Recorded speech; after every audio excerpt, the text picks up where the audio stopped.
Okay, good. Good afternoon. I'd like to call the Baltimore City Board of Elections Board meeting from Thursday, March the 19th to order. We do have a quorum. Everyone should have received the agenda for today.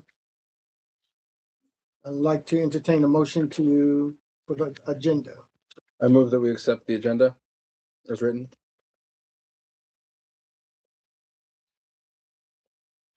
I need a second. Second. Has been properly moved in second. It has been properly moved in second that we approve the minutes of our February board meeting. Are there any unreadiness? Any unreadiness? Any unreadiness?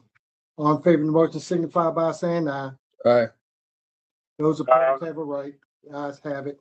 I was remiss. I went one too fast, and that is to approve the agenda for the day. That's what we just did. I thought I said the minutes. No, there was the agenda. Okay. Moving faster than I thought. Everyone should have received electronically the minutes of our February 19th board meeting. What's your pleasure? I move that we accept the minutes as written. Need a second. Has been properly moved and second that we approve the minutes of our February 19th board meeting. Are there any unreadiness? Any unreadiness? Any unreadiness? Hearing and seeing none, all in favor of the motion signify by saying aye. Aye. Those opposed have a right. Thank you. In the president's remarks, I'd just like to take my hat off on behalf has been where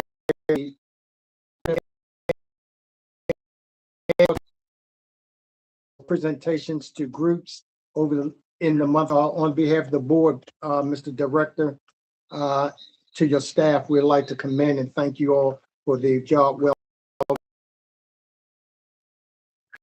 And I'd just like to give on behalf of the board, give a special shout out to Misty and the members of the Baltimore Vote Coalition for hosting an hour-long discussion. Baltimore City Board of Directors. It was very thoughtful and insightful. And again, like to thank our director for participating in that, and thank Misty and the Baltimore Vote Coalition for hosting us on that day. So again, Misty, thank you.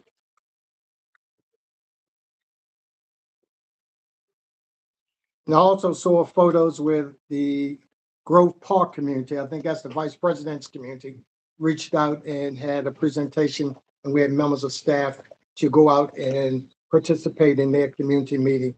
So again, we'd like to thank the staff who participated in that, and all the members of the board and the staff who did outreach over the last month. And we'd just like to say, keep the good job going, and we appreciate you. Director's report. Thank you, Mr. Chair. I provided to you in your packets and online the director's report with some supporting documentation to support the report. As indicated, the report reflects the number of active registered voters for the city of Baltimore at 407,795 active voters, 19,328 inactive voters, and a total canceled of 220,133. The report also reflects the number of candidates who completed the filing for qualifying for office. And so for this upcoming primary election, we will have 107 city candidates on the ballot for the city offices, and we'll have a total of 174 candidates, which includes the city and the state level contests that are on this particular ballot. What that means for us is that we will likely have for the Democratic Party a 2-page ballot, meaning one sheet front and back. And for the Republican Party, we'll have one ballot and 1-page ballot. And for the nonpartisan school board contest, there'll be one ballot. So there'll be 3 separate ballot styles at each polling location, and each ballot style will have at least 1 to 2 pages for the Democrats and a single page for the Republicans and for the nonpartisans. The next item on the report is the polling place update. We have finalized submitting documentation to the State Board of Elections for approval, and we anticipate approval of all of our locations as of the board's date, March the 26th of this year. If you recall, in the last meeting, we provided notice that we may have to relocate the public safety building. The Department of General Services, DGS for the city, is repairing that facility, so we will have public safety building for the primary early voting session as well as for the election day operations. So we really appreciate the DGS for supporting us in getting that site functional.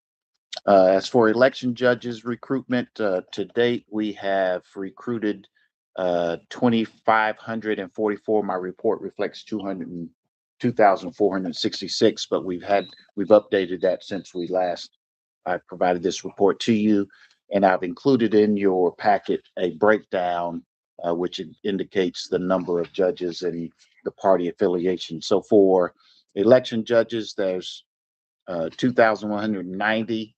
5 have no parties assigned. The Democrats, there's 1,886. And for the Republicans, there's 86. For the Working Party, there's 3, the Libertarian 2, and unaffiliated 187, other 16, and Green Party 5. And for chief judges, we have 262 that signed up.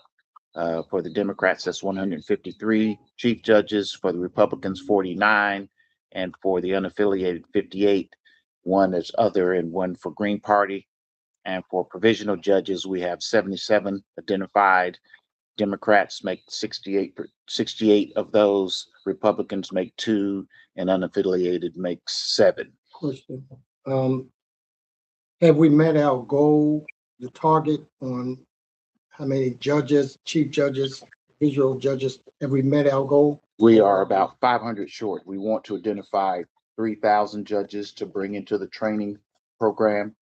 And to fill that gap, we are partnering with Baltimore Votes and one of their members to support an outreach effort to existing judges and to registered voters to recruit additional numbers into this number. Is the 3,000? We don't know the answer to that, but I can get the answer for that. Go ahead. I just have a question about how people get designated as chief judges or provisional judges. Is that something where our staff is identifying folks, or things where people are clicking that on the way in? Based on the requirements to be a chief judge, you have to have worked at least one prior election in order to qualify as a chief judge. So most of the chief judges are part of the existing crop of judges who served at least one, or if not more, elections. And depending on the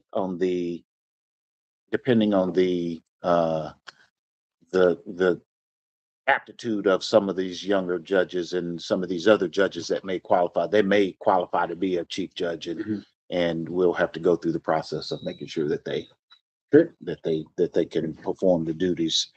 We've also reached out to the parties, and we'll do that again to encourage them to solicit their party list to identify the voters to participate as judges.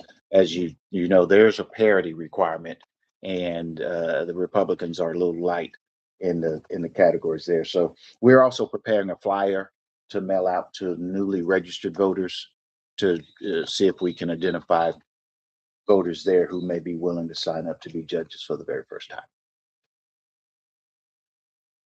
The next, under the judges there, you have technicians. We've identified and received applications for 168 technicians, and we're shooting for a total of 200.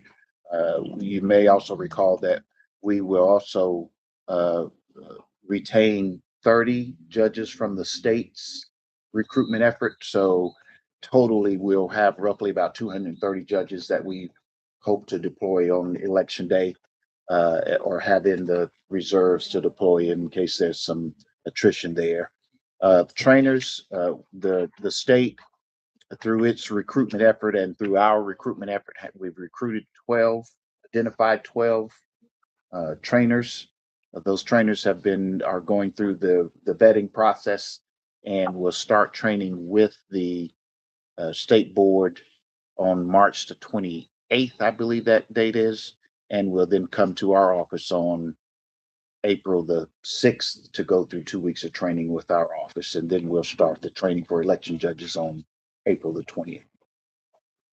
The election judges manual has been approved by the state board, and we've submitted that out to the printer to produce at least 5,000 copies. 5,000 copies for the training process. Is this the manual? It's the manual.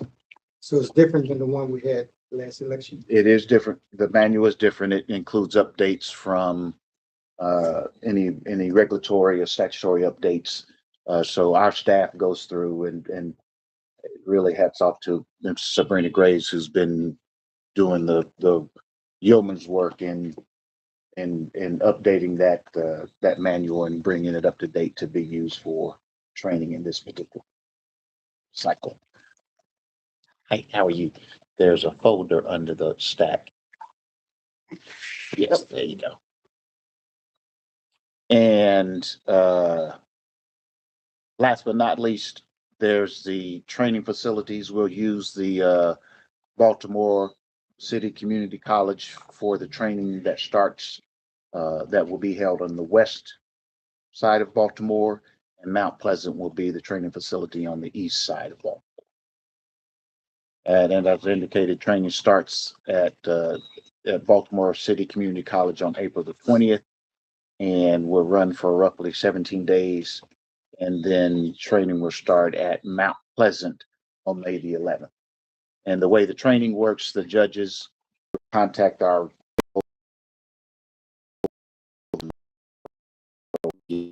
number. Is there, I know there was some concern with the young people at Baltimore, timeline, availability of training for the young. Did we set up special training for our young participants probably on the weekend or something? There's a training schedule that includes a morning class, and then there's weekend training classes, which I believe have been made for the students. Okay. But I'll confirm that for you when the next board We meeting. would like that, but that has not been offered. Okay. We'll circle back on that to facilitate that. And as you mentioned, the voter outreach activities for the month of February were very robust, I believe. And as a quick rundown, we participated in activities with Coppin State, with the League of Women Voters, with Baltimore Votes, Grove Park Association, Baltimore City Community College. We've done voter registration, distributor training in person to a couple of outreach events. And just this morning, I participated with the Faith Community Breakfast event, which was spearheaded by Reverend Stevens. And that was a highly attended event with about 95 to 100 participants. And I participated on behalf of the Baltimore City Board of Elections, provided some overall updates related to the state calendar as a whole, as there were other folks beyond Baltimore City that were present, and made some connections there to interact with some future events with Baltimore City spiritual leaders and other members of the community in the city of Baltimore. So looking forward to those activities. Like I stated in my remarks, I think y'all have done a yeoman's job in reaching out. And I don't think there's one invitation that was offered that you haven't, you and or staff haven't accepted. And I think that's heck of a job. Thank you for that. And there's a group of our team that participates in these outreach events, and they look forward to that, and they're excited about it, and they do a really good job. We get responses back from community participants who say that they've done a really good job. So we're excited about that, and we hope to keep that going. And to that end, What's not written in the report is that we posted a position for a community outreach coordinator, and that position closed on March the 17th. And so we'll be waiting to hear from the state HR as to who's qualified for the interviews, and then we'll start the interview process. And the position for the warehouse manager has also closed. And so again, we'll be waiting for those applications so we can start the interview process there. Election readiness, the ballot candidate information has been submitted to the state. We've done one level of pre-ballot proofing with candidate names and candidate positions. So as the state continues preparing the ballot, we'll be in position to do the ballot proofing so that the ballot can then go to the printer for production and mailing, as well as for the ballots that will be for in-person voting. Have you all you said you've been in dialogue with the state in the formatting of the ballot? Because I think one of the biggest concerns, especially with the early voting or voting, where we had, this is a draft, to make sure it's not so bold that people don't think that's the regular ballot. Talking about the specimen ballot. Specimen ballot. Yeah. Have you seen the Yes. design of that ballot so we won't have the same problems? People thinking that's their regular ballot, as we discussed that with them. I have not, so I will certainly place that on the list. It has been discussed. It has been discussed Maryland-wide. To I believe a different format. I believe we made improvements between the primary and the general last year. So on the primary, we had really significant challenges in 2024. The team worked with partners across the state to use a different template in the general, and the results were much better. So I thought the team, I was happy with how we improved there, but we should make sure that we use the same thing. And there are one thing that did emerge there was that we used a very basic template, but I believe some of the other counties, and some of them, this is because they have more funds available. Like Montgomery County is in that, like a color, multi-page, I'm not saying that we, but so I don't want to get us down that road if we can't. Multi-dollars, Sam. Yeah, well, yeah. So I'm not saying we should do Montgomery County, but just to brief you on the issue, there's I just want to make sure we see it, so we don't face it after it's done. And they say, well, why didn't y'all say something before it's done? It's the layout. Well, sure. I think what happened was when the printer printed it, we were so involved in making sure that people realized it was a sample ballot. I don't vote that ballot, and I think the printer just made that word sample or whatever that word that he used too dark so they couldn't read it. I think that was the issue, wasn't it? That was a sample ballot. It was, I think when people looked at it, especially, I couldn't remember what it was. Yeah. especially our senior folk, they just didn't see it, or it wasn't bold enough to say sample ballot. It's like an Yeah, exact there's replica state of there's the- state there's a regulation that I think you ballot, have. It has to be an exact replica of the ballot. So the regulations are challenging in that they make you send something that looks like a ballot. Right. It's actually the same size as the, Well, I think we should just go back to, we should have a follow-up meeting on this, but No, it doesn't have the tick marks on it. It doesn't have certain other things on it. We did put on the sample ballot numerous times through in the November election, stating do not vote this ballot. This is not your real ballot. You still have to go to the polling place in early voting or mail-in ballot or do your mail-in ballot. But however, some people still voted it, but far fewer than in the But- But less people, Sam, right? But I understand what you and Sam are saying, Abigail, but my question is, have we seen it? Have we We seen haven't what done is it going yet. to We be haven't done it produced? yet. Oh, yeah. No, it hasn't been done yet. I can't even start working on it until the state approves our ballot. Okay, Right, we need the real ballot to be Okay. finalized. for it, okay, Yeah, alrighty. Thank you. but duly noted. I'm going back on silent now. Thank you. Thank you. It's like something bold across, Yeah, saying, it is. not bold, but like a faded out, less It makes it intense clear. sample. Yeah. Oh, sorry, It- go ahead. No, that's good. That's That was a great. big, yeah. We are partnering with Department of General Services, DGS, to conduct a review of our school, public facilities that would be used as polling locations.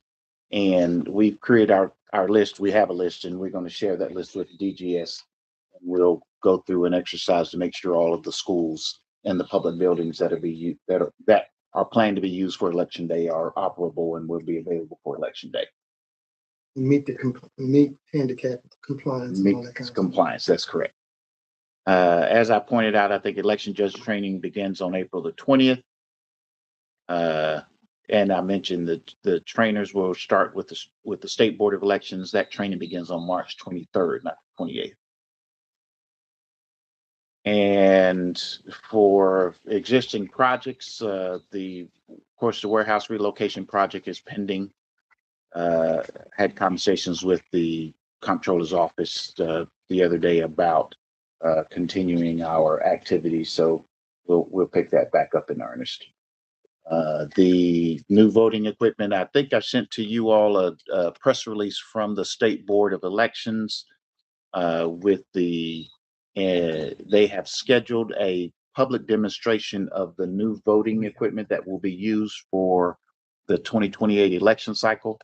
And the city of Baltimore is one of the locations where the demonstrations will take place from March 23rd through the 25th at the Hilton Baltimore Inn Harbor. And that's at the 401 West Pratt Street, Baltimore, Maryland, from 9 a.m. to 5 p.m. on each of those days. I think my inquiry when you sent that is that open to the public or just it's open to the public? It is open to the public. And we have forwarded the state's press release to our constituents. And we've also sent out a public notice to a new listserv that we've created for our community associations. And we've received some feedback. I think we had a list of roughly 205 or so community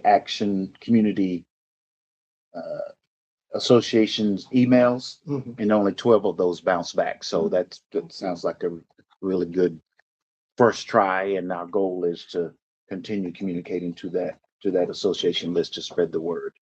And that is the demonstration is open to the public. And there's a link to indicate the reserve a time that you want to participate. And so our office has made arrangements for our staff to go down on different days. And we will make that available to you as board members if you'd like to go down with our staff to see the equipment. Appreciate it. And the demonstration is being held by the vendor. And so it's not our effort or the state's effort, it's the vendor conducting that demonstration.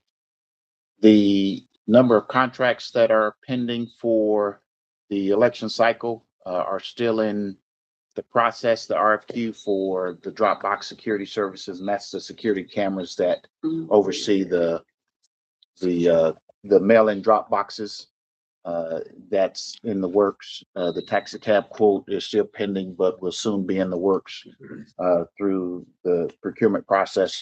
And yesterday we participated in a presentation to the Board of Estimates for the McAfee election support contract, and it was approved by the board yesterday. What was McAfee? So McAfee, Okay. we'll go for McAfee. And we identified, I indicated to the Board of Estimates that this would be the last time that we would come back to them with request for a sole select on this type of contract, and pointed out that the transition plan there is for us to hire the warehouse manager who will be involved in the transition of that outside service to in-house services. And we've started working with a project plan to identify what those activities are that's provided by McAfee so that we map and create a control document for how to continue those services after his services have complete. And just to confirm that, and I asked you, and I think you delegate pretty good. McAfee has been notified in reference to the award. Yes, he has.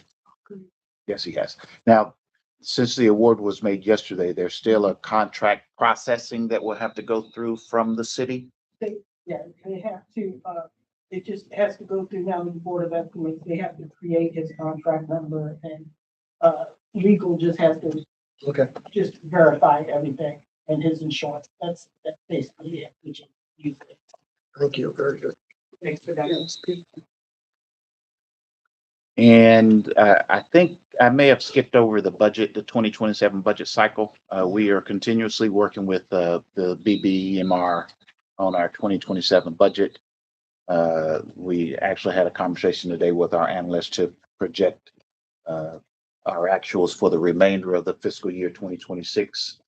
The snow days apparently has caused some financial constraints on this existing budget, so they want us to project out as much as accurately as possible what the remainder of our 2026 expenditures will be, and then the carryover. Of course, the election takes place right at the last week of the fiscal year 2026, so there's always some carryover for us because we won't receive invoices on before that particular date. Terrence, are you still online? Yes, sir. I'm gonna ask this question on your behalf. Mhm. Where are we with the statement, the policy statement? It's not forgotten. I told, that's what I tell you. The mission statement, The mission statement. and Oh, the mission statement and the strategy, we have drafts of some language. Okay, We've just been focused on the readiness, election readiness, okay, but that's no problem. we're sort of working through part of what that strategy will be, which is outreach and creating SOPs that will allow and afford us efficiencies, transparency, and accountability. So Thank not you. forgotten. Already. It's in every part of our conversation as we talk with staff about what that looks like. Okay, you have two Yes, recognitions. sir. Thank you. Some recognitions. Yes, and so as Wait, before you do that, are there any questions to the director before we go to the next item he's going to do? Any questions? No, I was gonna say thank you, especially for coming out to Grove Park, neighborhood, but also community outreach and updating the various contact lists. I think the only question, if I had one, was about and this is outside of our control, I guess. Is there parking available for the Hilton hotel? That was one question when Mr. David had given the presentation on Tuesday. I don't know the answer to that, but I can find that out. Okay, yes, sir.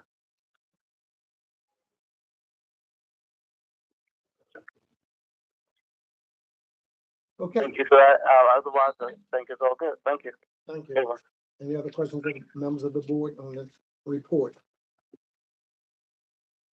Mr. Director, the next item is yours. Since we last met, we had two members of our staff long-serving members of our staff to retire. Oh. And as part of that retirement, the city of Baltimore provided certificates of recognition to those two members. And I wanted to share that, first of all, that to the board that two of our staff members have retired. And we are waiting for what's the certificates from the governor's office that are in the makings. And so once those are completed, they'll be mailed directly to those retiring staff members. But the two staff members that retired, long-serving members, were Antonio Bazemore, who served for 40 years with the Baltimore City Board of Elections, and Edna Johnson, who served for 32 years with the Baltimore City Board of Elections. And what I'd like to do is just read the certificate into the record, which will place them in memoriam into the record of the Baltimore City Board of Elections. And I thought that would be a wonderful thing to do. We had a retirement party for them out in the lobby in our atrium area there, and it was good food and good conversation, and folks celebrated their long service. And so the certificate reads, from the city of Baltimore, certificate of recognition on behalf of the people of Baltimore. I'm pleased to present this certificate to Antonio Bazemore in recognition of your 40 years of dedicated service to the state of Maryland and the Baltimore City Board of Elections. You are to be commended for your longtime commitment to excellence and tireless efforts to improve the lives of our residents. On behalf of the people of Baltimore, I offer my sincere thanks for your service and wish you a long, happy, and well-deserved retirement. Congratulations. It was signed February 27th, 2026 by the Mayor, Brandon M. Scott. And for the Edna Johnson, the same certificate language, I should read it just for the record. City of Baltimore Certificate of Recognition on behalf of the people of Baltimore. I am pleased to present this certificate to Edna Johnson in recognition of your 32 years of dedicated service to the state of Maryland and the Baltimore City Board of Elections. You are to be commended for your longtime commitment to excellence and tireless efforts to improve the lives of our residents. On behalf of the people of Baltimore, I offer my sincere thanks for your service and wish you a long, happy, and well-deserved retirement. Congratulations, dated February 27th, 2026, by the Mayor, Brandon M. Scott. And on behalf of the board, we'd like to congratulate those. Thank your office for getting those done on our behalf, on behalf of the staff. Very good. Thank you. Assistant Attorney General report. Nothing to report, Mr. President. Good. Any old business to come before the board body? Any old business to come before the body? Any new business to come before the body? Any new business to come before the body? I'd just like to say on behalf of the board, I'd like to keep board member Hope Williams and her family in prayer as her mother goes through some health challenges. And I just want to keep you in prayer and keep you prayed up. And that's my comment. Any other comments from the board? Yes, I'm remiss to introduce the guest. Yes.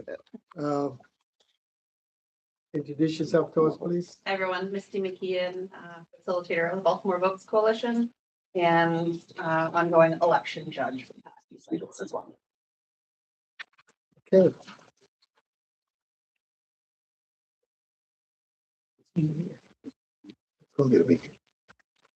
Our next meeting will be held on April the 16th. Due to things going on at the warehouse in receiving election day materials, the board meeting will be here at this location, 417 East Fayette Street. As our next meeting, 4 o'clock, Thursday, April 16th. There's nothing else to come before the board. We move for adjournment. Move to adjourn. Thank you. All right. Thank you. Take care.